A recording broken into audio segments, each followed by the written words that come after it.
Okay, so I'm going to get this out of the way right off the bat. Cyberpunk 2077's Lifepaths are an incredibly poorly thought out idea for a game that was purportedly in development for 9 years. The obvious complaint is their length, with each clocking in at little more than 30 minutes, but having played all three a number of times, I think there's also plenty more about the way they're designed which needs to be discussed in more detail as well. If you enjoyed the video, do consider subscribing and leaving a comment, I'd love to hear from you. And now, in keeping with the theme of incredibly short introductions, let's dive right in. First off, let's take a look at the choice players are presented with when they first begin Cyberpunk 2077. There are 3 options, or life paths, for them to choose from. Nomad kicks things off outside the city, with players taking on the role of a V who's just left his clan and is preparing to go it alone. Street Kid, on the other hand, gives players control of a V who grew up in the city's underbelly and understands the rules of the jungle. And last but not least, Corpo features a V working as an employee of the Arasaka Corporation in its counterintelligence division. Whichever of the 3 players choose, they'll then work their way through a short gameplay section, each entirely different from the last in terms of setting, characters and story.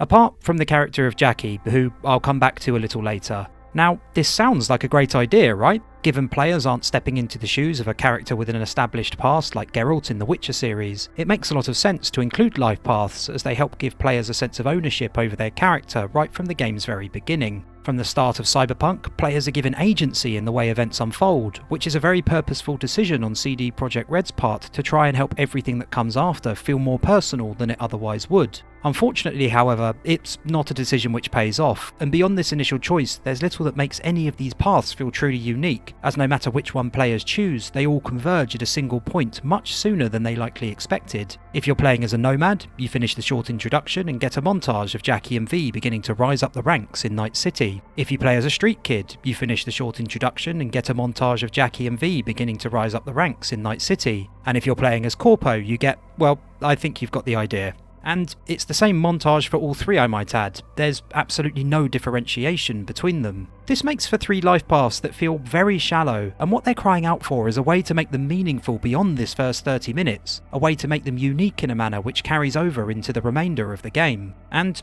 I think the solution is actually a fairly obvious one, because if you look at all 3 life paths thematically, I think each could have been used to give context to a particular playstyle, and perhaps have also equipped players with starting stats which encourage them to continue using it after that life path had concluded. The Nomad route demonstrates V's technical expertise almost immediately as he fixes a car, so this life could have been used to introduce hacking and the more tech-orientated side of things to players. Street Kid is all about being strong and tough, so this life path seems perfectly suited to being more combat-focused. And Corpo is all about corporate espionage, making stealth perhaps the most obvious mechanic to introduce during this segment. By doing this, CD Projekt Red could have pushed players towards a particular playstyle which aligned with their choice of life path. That way, the rest of Cyberpunk, from a gameplay perspective at least, would have felt influenced throughout by that initial decision, like there were real repercussions to their choice of life path. Granted, there are still different dialogue options during the game depending on what life path players choose, but they're so inconsequential that they may as well not be there at all. There is of course also the argument that players shouldn't be forced to choose a playstyle before they've experienced everything the game has to offer, which is a fair point, but that problem is already solved. Regardless of the life path chosen and the gameplay style players are introduced to, they could still have the option to experience the rest of what Cyberpunk has to offer and choose their own build, following the frankly lazy introduction of mechanics offered to them in the training simulation immediately after the montage concludes.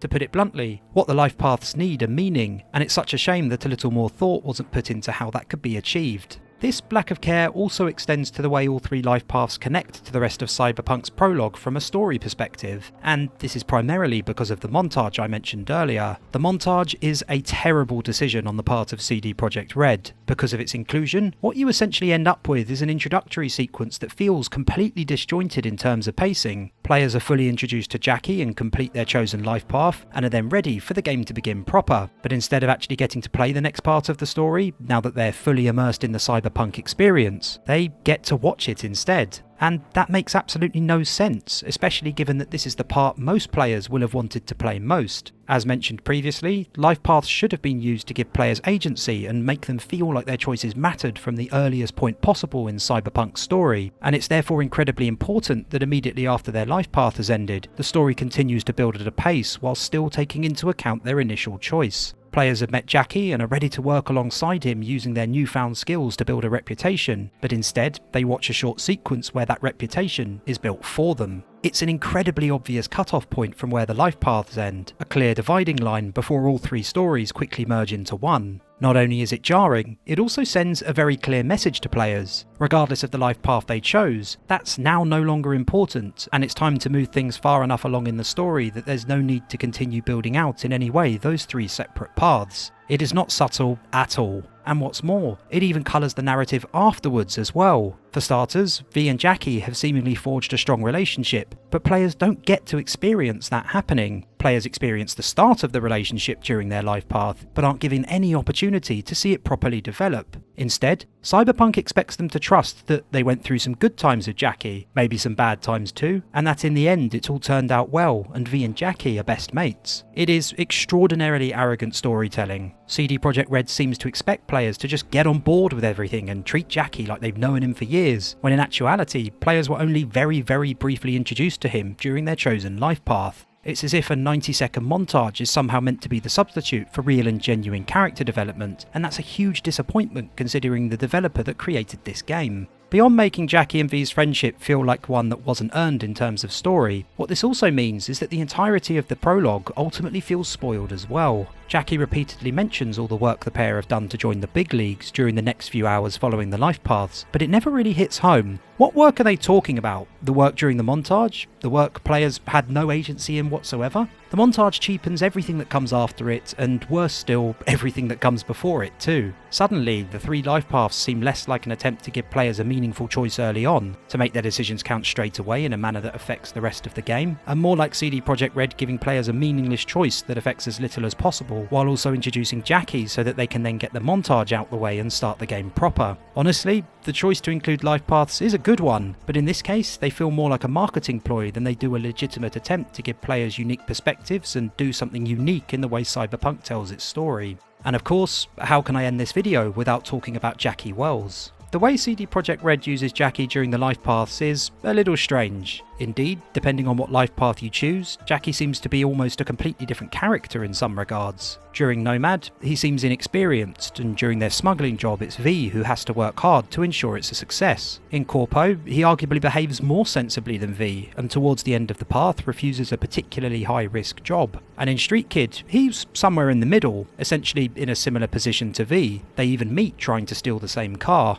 Giving Jackie three conflicting personalities isn't inherently a bad thing. In fact, it could have been a good thing, making not only the V players chose, but by extension also Jackie, different depending on the life path they settled on. But because everything converges so soon and Jackie ultimately has the same personality regardless of how he behaves during the life paths, it again feels like something thrown in with little regard as to how it affected the narrative moving forward. As much as meeting Jackie early on is important, I genuinely think the life paths probably would have been stronger without his inclusion. Instead, he should have been replaced by a different character in each path, perhaps one you meet again later in the story. Not only would this continue to help each life path feel unique beyond Cyberpunk's opening few minutes, but it would mask the lack of consistency in his character, which should be considered to be a flaw considering it's not carried forward into the rest of the prologue. Post-montage, the only life path which really matches up well with the character V becomes is Street Kid, and the only Jackie which matches up well with the way he behaves in the life paths is Street Kid Jackie. And so good luck to players who chose to go the Nomad or Corpo route, as things probably aren't going to feel quite right moving into the rest of the prologue. If Jackie had continued to display these personality differences into the rest of the prologue, then fine, the choice would have made sense. But as things stand, the lack of follow-through makes it a missed opportunity at best, and sloppy storytelling at worst, which make me think things would have worked much better if he was introduced after the life paths had ended.